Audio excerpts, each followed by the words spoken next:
like one of the pieces I'm working on is on like a Bitcoin realism or something to that effect of like actually grounding this asset in the real world that we're in, which is not an ideal world. And if you take an idealist approach to this asset, like, I don't know, like, I don't think it's helpful for the discourse. And certainly as a professional, it's not helpful. Like, we need to approach it with some realism. Even just to see a community having basic social trust around a medium of exchange is really significant. And people who come and expect, 100% adoption, just, they, probably haven't lived with bullets flying over their heads or with gangs controlling their neighborhoods or something like that. Yeah.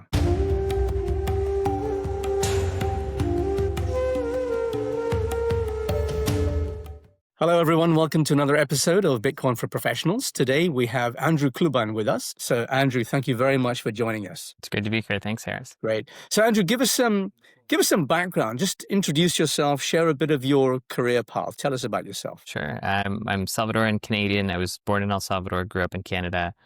My undergraduate studies were largely in the humanities, but it was a little bit eclectic. I ended up in law school. Sort of it's a natural path that maybe some non-technical and humanities-oriented students end up in. And somewhere along the way in undergrad, I'd heard about Bitcoin. 2014, 15, was interested and felt sort of out of my league. I do recall downloading the white paper a couple times and not really grasping the significance of it. So felt kind of a traditional career track as far as lawyers go. I did law school at McGill in Montreal, and I did my articles, which is like a traineeship at a large national firm in Montreal. And somewhere along the way in there, pandemic hit, and then I'd taken some interest in economics. Kind of went back to Bitcoin at the insistence of some friends and family, and at that point became interested, but still on the sidelines, until Nayib Bukele made the announcement that El Salvador was going to adopt Bitcoin at legal tender. At which point it went from sort of a theoretical interest to, I now have skin in the game as a citizen, and as someone who was watching a country that had been, a bloodbath for years, make a turn on a dime, and so Bitcoin somehow was going to be part of that, and that's really the moment I started taking it more seriously. I was already well on my way in terms of my professional track, so I had a conventional beginning to my law practice. My interest had always been in the philanthropic sector, so my legal practice is corporate and tax law, but specifically as it relates to charities, not-for-profits, foundations, donors. And I left the big firm environment, worked at a couple small boutiques. The most recent one I was working at was Outsiders Law with a fellow Bitcoiner, Sebastian Alani, who might be, the best Bitcoin lawyer in Canada as far as I'm concerned. And have since gone on my own. We're now splitting time in El Salvador and in Canada. I'm building the Generatio project that John Tellis would have talked to you about in a previous podcast, and also doing some graduate studies. So doing a little bit of everything and trying to integrate it all with my thoughts on Bitcoin, the philanthropic space, and some more theoretical work on money. Yeah. So, I mean, you clearly your interest was piqued a second time when Nayib Bukele, announced El Salvador's attachment to Bitcoin. Yeah. But is that your aha moment? Is that the moment at which you say, I'm all in, I get it, that's the ideology, that's the economic philosophy I want to follow? Or did something else happen after that to get you to that stage? That's an interesting question. I think there are two sort of parallel things. The Bukele moment was the personal one of now I've got skin in the game. Yeah. The clicking moments were probably a series of moments leading up to and during the pandemic and sort of economic fallout of that, really eventually developing at least a general understanding of what money printing is is doing to us, and basically having worthless dollars that continue to melt in our bank accounts that aren't actually backed by much.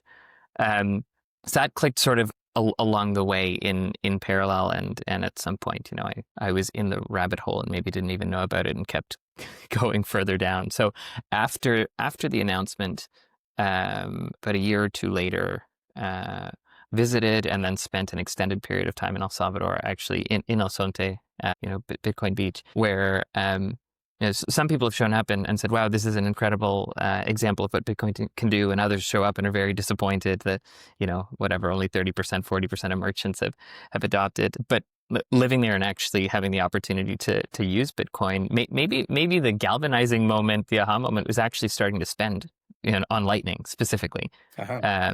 Because Lightning sort of actualizes and makes easy one of the potentials of Bitcoin as a medium of exchange, right? So maybe in addition to Bukele actually transacting on Lightning was you brought this thing into the real world. Right. Is it fair to say you're in the camp of the excited ones, not the disappointed ones, when you arrived in El Salvador? Yeah, absolutely. I mean, the ones who aren't excited don't understand the context, right? I mean, we literally, people went from cash to Lightning. Yeah. We skipped over bank accounts because so many people were not banked, because the banks in this country are, as in many others, quite difficult to deal with and stingy with credit and that sort of thing. And the amount of social issues that have to be addressed here in El Salvador before sort of the ideal of better money, or at least alongside the ideal of better money, is exorbitant. Even just to see a community having basic social trust around a medium of exchange is really significant. And people who come and expect 100% adoption, just they probably haven't lived with bullets flying over their heads or with gangs controlling their neighborhoods or something like that. Yeah. How has Bitcoin impacted you professionally and personally? So professionally, I mean, in principle, I'd take payment from my clients, but in many cases, there's not a whole lot of overlap in terms of my work for my legal practice with the philanthropic sector. Though I'm trying to speak with clients about Bitcoin as a potential asset for them to hold. On the generatio front, in terms of advising clients, we take payment in Bitcoin. I wouldn't say it's affected a whole lot at this point, because those were parallel journeys and they're only now starting to converge. On the personal front, probably lower anxiety, over just at a practical level, or early career, thinking about savings and investments and that sort of thing. I mean, Bitcoin offers great foundations without having to mess around in the casino that are the markets in a lot of ways. So yeah, I guess a certain clarity on a personal level. So you specialize in the charitable sector, non-profit sector. What do you think are the biggest struggles facing charities today, and how can Bitcoin help address those? There are a few. I think the most obvious one publicly is ideological presuppositions being challenged within the sector. During and post the rise of the welfare state, charitable sector has converged a lot with public sector, right? And so now you have whole swaths of the charitable sector that are actually really just delivering government programs. And that's become, sort of accepted, comfortable, and there's sort of an ownership that charitable sector actors have over government funds and that sort of thing. And recent U.S. administration decisions with U.S. aid and that sort of thing have sort of blown that presupposition out of the water. And in a lot of ways, I think that was done wrongly, pulling funding that literally results in deaths abroad from people who otherwise would have relied on those funds. Like, there are significant ethical problems. But this isn't a value judgment, right? It's just, this is what's happening. And I think it's kind of the canary in the coal mine for a lot of the charitable sector elsewhere in the world, that they need to understand that, like it or not, the winds are changing in terms of what the public might support, in terms of people's support generally of the welfare state and taxation as we've understood it over the last little while. So in short, most charitable sector organizations that have reliance on government funds and even on donor funds need to realize those might dry up, or the strings attached to that funding may change significantly, such that their self-understanding might have to change. So there's a whole ideological piece that's really tied up with the economic, and the charities that are, and the social sector actors that are going to come out on the right side of that are going to be the ones who understand it, recognize it, and proactively work to reimagine their work, reimagine their identity, reimagine their pitch to governments and donors. The ones who sort of double down may get left behind. And Bitcoin offers an opportunity to be what I think is essentially a financial backbone on the long run for them as an endowment asset. How do we convince the charities to maybe not make Bitcoin their unit of account, but at least to accept donations in Bitcoin? You know, I think it's beyond the technical, and it's just ideological in a lot of ways. Broadly speaking, this is really broad strokes, but broadly speaking, the charitable sector tends sort of liberal, democratic, progressive, and interest in Bitcoin tends libertarian, conservative. Yeah. And at face value, there's a clash, and so there is a certain level of we just won't listen to each other, and that is to both sides, you know. Peril to my chagrin. But if we can get past that, I think there are extensive arguments for Bitcoin as sound money, as respecting human dignity, as holding value. It is a way in which donors, for example, donors' intentions can be held over the long term because the value of their funds is not being degraded in the way it is with dollars, or played with in the way it is with markets that are manipulated or subject to inflation. But I think right now we're at a point where that conversation can only happen with people who are willing to leave ideologies aside. And I'll admit that it's quite a hard one. It's only a select number of my clients that have an open ear to this sort of thing at this point, of my charity and not-for-profit clients. Let's say we get over that barrier. Let's say we get over that hurdle and we manage to convince them ideologically that this is a good thing for them. Are there any legal barriers, tax barriers? What are the other practical issues that we'll have to get over to help charities accept and deploy Bitcoin? You've got a couple. So you've got fiduciary obligations as a trustee of charitable assets. I can speak to the Canadian context, but it sort of applies across the Anglosphere. And so it's one thing to buy your keys personally buy Bitcoin personally, hold your own keys and do it for your own personal gain. Mm-hmm. If you lose your keys, if you lose your Bitcoin, that sucks, but it's on you, right? Yeah. You've lost no one has a claim against you for that. That was just dumb and stupid and unfortunate. But if you're buying for a corporation, and especially for a charity where the obligations of fiduciary obligations are raised, then that organization has a claim on you as an individual trustee to preserve those assets. And so the risk at a personal level is not negligible for people who are trustees of a charity or directors of a charity that might purchase Bitcoin. The second one is the capital gains problem, that in most jurisdictions you'll attract capital gains on disposition of Bitcoin.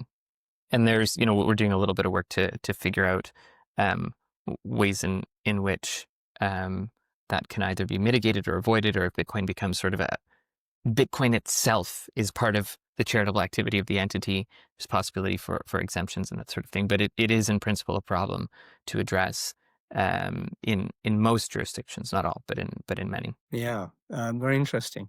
We actually have a client called Evergive.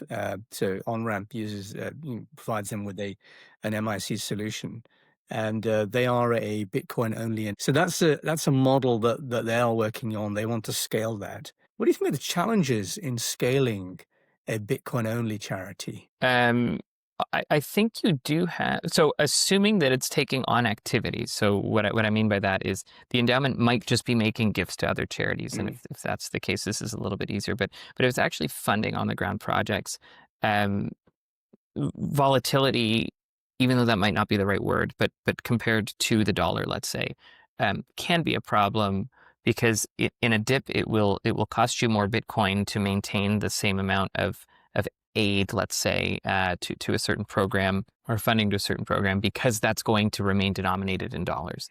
And so because the endowment's denominating in Bitcoin, but the world or the charity or the project is denominating in dollars, you have a bit of a mismatch there.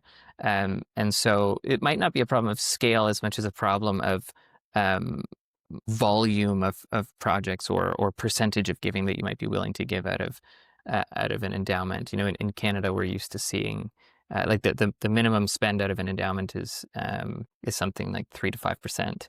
And we're used to seeing charities that might target sort of the 7 to 10% range, but one that's denominating in Bitcoin might bring that percentage target lower to shield from the from the probability of volatility. So um, that's a big problem. And then I think you still have the sort of the PR and donor issues of can you sustain on an ongoing basis essentially the goal of an endowment built around a specific type of asset, right? If we see a bear market, are you actually going to lose interest, lose momentum in terms of the donors you've been recruiting, that sort of thing? Hopefully not, because people who are giving a substantial amount of Bitcoin are probably not going to be scared off by a bear market, but it's probably a risk. Mm.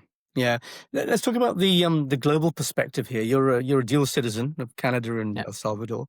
That makes you somewhat uniquely positioned. How do you view what El Salvador has been doing with Bitcoin as legal tender? I mean, give us a sort of macro view of this. Is this a successful project?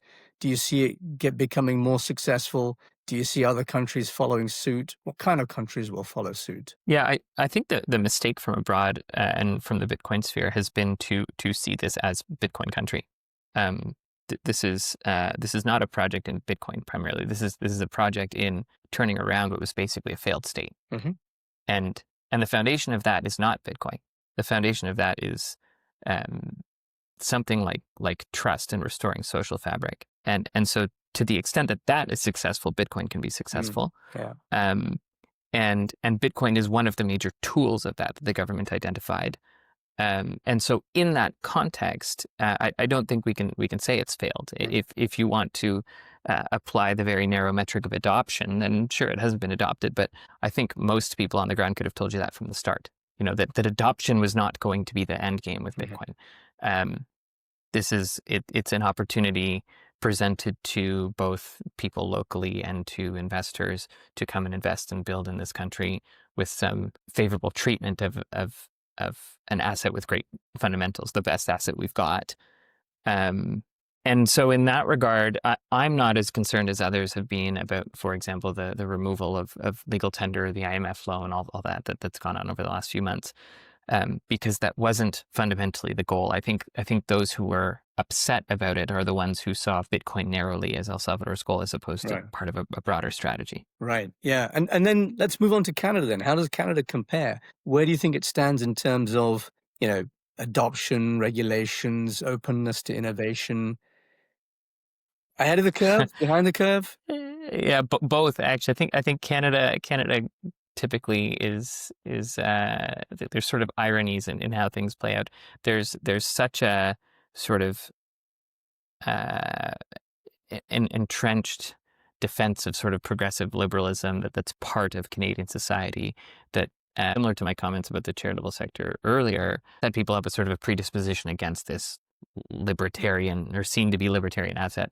You see that in government, you see that in public media, but that what I think is a low-level dismissal of a generational asset has so galvanized some people that it's also disproportionately, there's so many Canadian Bitcoiners. You go to any conference, any sort of Bitcoin destination, and it might be Americans 2-to-1 with Canadians, but the population ratio is 10-to-1. Like there are Canadians everywhere in Bitcoin, and there's a reason for that, because I mean, we don't need to get into all the detailed reasons, but so Canada's a really interesting test case in that regard, where I think you've got a lot of social uptake. I saw some stats, something like 10% of Canadians own Bitcoin, and it skews, or digital assets of some sort, and it skews hard towards younger adults.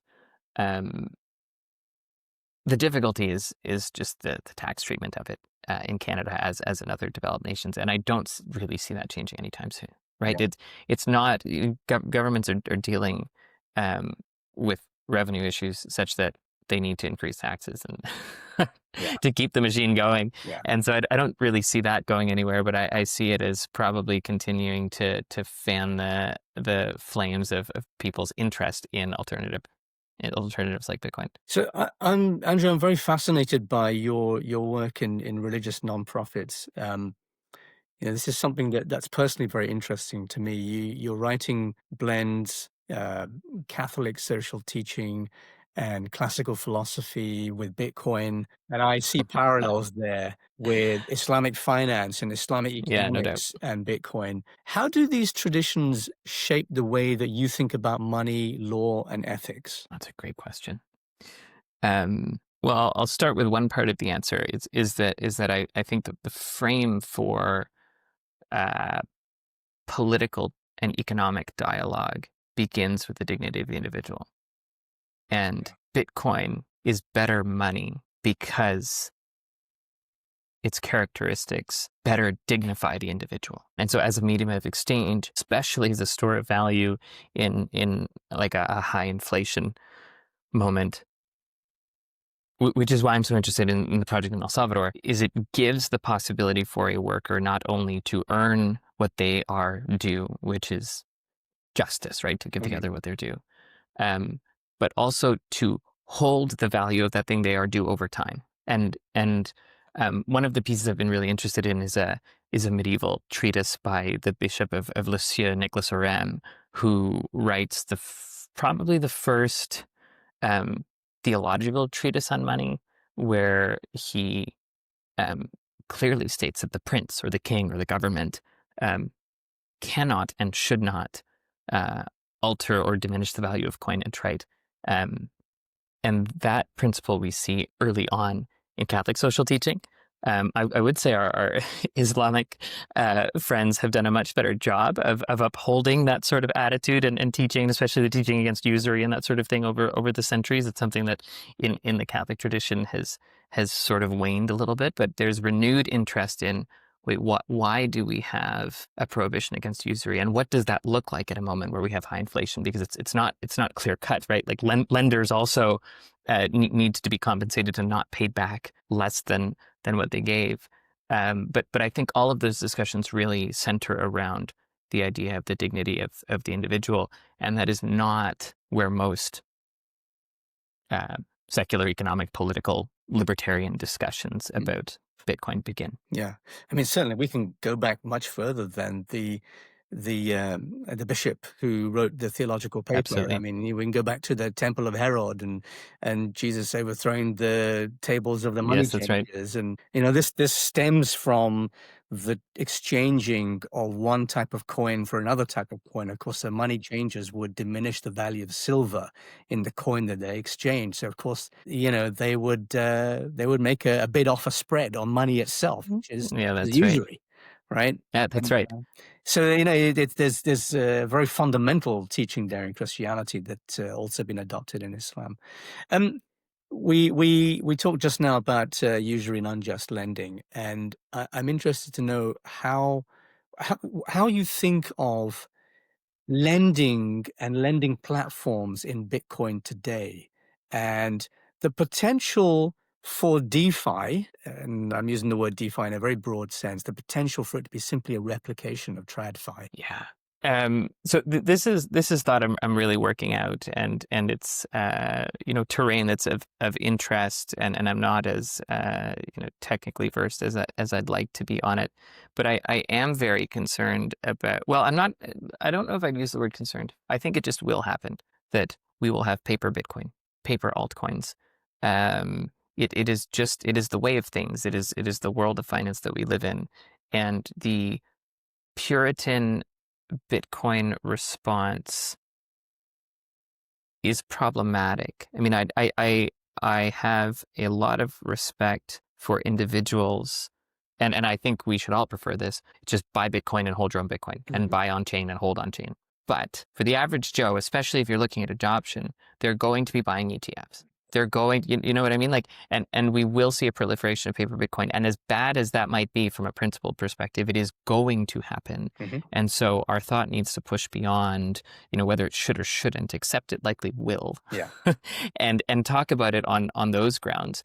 In the same way that you're going to have with Bitcoin mainstreaming, let's say with the US ETFs, we've also got a bunch of altcoins and stuff, that people are interested in, and then people getting into the space are interested in crypto generally. Um, John and I, for example, in our Generatio project, we are Bitcoin only. But in terms of actually counseling somebody and actually helping them navigate their own individual life and financial troubles and questions, you need to accept and receive the fact that they might, there might be paper Bitcoin, they might be interested in altcoins, and to the extent possible, as a professional that tries to be sort of objective,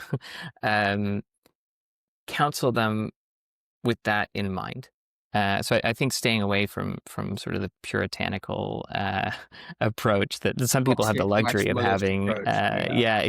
Well, you know what? I in a lot of ways, I'd call myself a maximalist. I don't think the imposition of that is helpful. I actually think, some of them are, can I say this? They're grifting. Like, it's really easy to stand on a stage when you've got thousands of Bitcoin and tell people to just buy on chain and whatever, because the system doesn't actually have that impact on you. And it's sort of like the champagne socialist sort of thing. Like, you're talking about a thing that doesn't actually affect you because you can run off to the beach with your stack, and it doesn't really matter what jurisdiction you're in. You're just maximizing for taxes. Yeah. You're not the person, slaving away at a 9 to 7, locked in the system with your registered account, and you're not the person who is like sweeping floors for $10 a day in a Latin American country. So I'd sum that up as saying I'm moving toward, like, one of the pieces I'm working on is on like a Bitcoin realism or something to that effect, of like actually grounding this asset in the real world that we're in, which is not an ideal world. And if you take an idealist approach to this asset, like, I don't know, like, I don't think it's helpful for the discourse. And certainly as a professional, it's not helpful. Like, we need to approach it with some realism. Yeah, I think that's pretty healthy, actually. That's pragmatic. Bitcoin realism makes a lot of sense. I mean, I would love to just orange pill people and say, just self-custody only. That's the only way forward. That's the ideological purity that we shall be aiming for. But the reality is the world is a complex place. And, we have paper Bitcoin, we have ETFs now, and we've got, corporate treasuries buying a huge amount of Bitcoin, and their share price is somehow correlated with it, but in a very weird way. So, I think we have to be quite pragmatic about this. What are your views on Bitcoin custody? I mean, this is another practical solution. How should we think about that, whether we are businesses with corporate treasuries or nation states with sovereign reserves? Yeah. So, I mean, with respect to the clients we work with, typically, like with Generatio, typically people come and they've got custody either resolved or close to resolved. And I think there are a lot of actors doing some disservice to clients in Bitcoin specifically, in presenting themselves as advisors when basically they're custody coaches. It's actually shocking the amount of people who come and tell us, well, I paid, whatever it is, $700, $1,000 an hour for some coaching, or whatever percentage of assets under management. And basically I got a handshake, a smile, and a cold card. No disrespect to cold card, but I mean, like, that is not advice, right? That is coaching on a narrow aspect of what it means to hold Bitcoin. Yeah. And in some cases, multi-sig setups with advisors with, frankly, no professional training other than, they've held Bitcoin for a while, telling them to split up some hardware wallets across jurisdictions. And it's like, honestly, this is stupid. This is like willful ignorance. And the fact that, you might have several or hundreds, if not thousands, of Bitcoin on this, and you're putting yourself and your potential heirs at risk, it's wild. And so my thoughts on custody are, I've been harping on this for a while, but it's just square one, right? It's like, you bought an asset, how do you secure the asset? But then there's everything around that. There's, there's estate planning, wealth planning, understanding your tax situation. If you're multi-jurisdictional, understanding that. If you got businesses, is it corporate holdings? Like, there is a whole plethora of stuff that is that is not addressed by sort of the standard form internet content on not your keys, not your coins. So I've got nothing against that, and I think maybe the last piece I'd add is, some of those solutions are sold as like the most secure and this and that. Yeah. John, I think mentioned this in the podcast he did with you guys, and I'm sort of of the same thought, that there's no ideal solution on the custody front. It is all about trade-offs, and so are you better off just learning to use core? In some cases you might, but that might be only the most technical of people. Are you going to go with a hardware wallet? Are you, is it multi-sig? Are you going to go with institutional custodians? There are trade-offs for every option. And to try to reduce that complexity or to try to reduce the fact that it's all imperfect options, I think, again, like it does a disservice to people who are trying to secure their wealth. Yeah. You hinted earlier, and you used the phrase champagne socialists, which I thought was interesting. You hinted earlier at, those who are in a position where they can say certain things and be toxic about Bitcoin maximalism. I'm curious to know who would be your favorite Bitcoin thinkers, books, Oh essays man. that have shaped your perspective. You know what? I must admit I've not gone down sort of the Bitcoin content thread or rabbit hole very much. I mean, I've sort of read bits and pieces here of essays, Saifedean's books and that sort of thing. I don't think anyone stands out to me for their writing. As much as, for me being Canadian in the context I'm in, Francis Pouliot, I admire for his consistency, and he is a maximalist, and some people would describe him as toxic. Mm-hmm. But I think Francis is obviously highly opinionated, but very nuanced. Mm-hmm. I don't get the sense that Francis is ever trying to shill something or just sell me his product.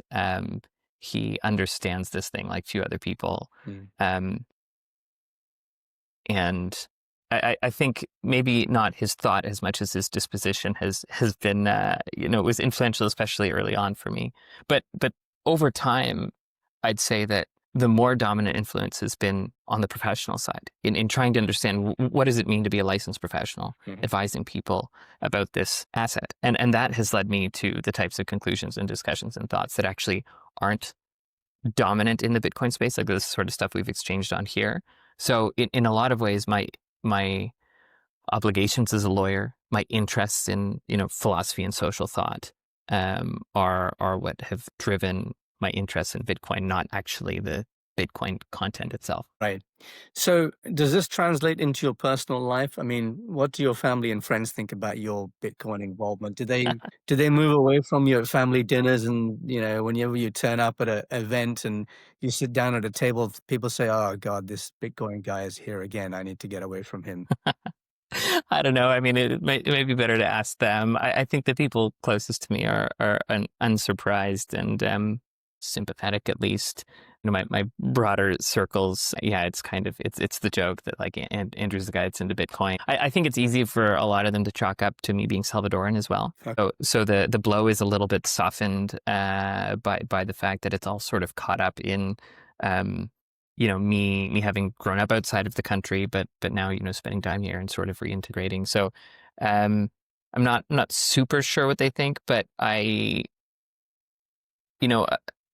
don't necessarily solicit a lot of opportunity to receive feedback on it. I don't think adoption is the goal at the individual level or ever really ought to have been. And I know that rubbed people the wrong way. I mentioned that at a conference a little while ago.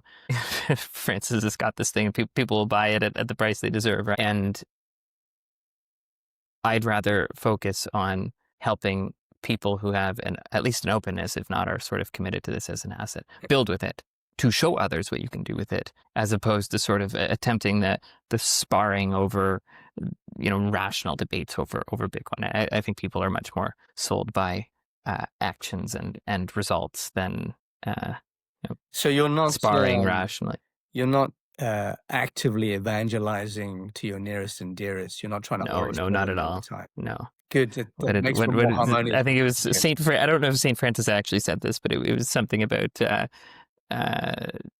like, what is it? Like share the gospel, but if necessary, use words or something to that effect, right? Yeah. It's like actions before words, aesthetics before ethics, that sort of thing. Right. If you had to leave our audience with one lesson from your work, which is the intersection of law and philosophy and Bitcoin, what do you think it would be? Man, I think Bitcoin is a means, not an end, and I think that gets inflated really frequently in the space, that Bitcoin is the goal. Bitcoin's not the goal. Like there aren't perfect systems. And so to buy into the lie that Bitcoin is the end requires a level of idealism and therefore ideology that is untenable and doesn't actually like receive or interact with the world as it is. But Bitcoin is an end of like understanding it for what it is and learning how to use it for, you know, human dignity and development Right. and the building of trust in societies. I think that's what we're here for. Yeah, that's fantastic. Actually, I think that's a really great way to end. I think to summarize, if Bitcoin's not the goal really is human dignity. And I Yeah, think that's a really great way to summarize it. So, Andrew, thank you so absolutely. much for your time today. It's been fascinating and very interesting for me to speak with you. And thank you very You're much for very coming on the welcome. show. I was pleased to be here. Thanks, Harris. Fantastic. Thank you very much. See you. Bye.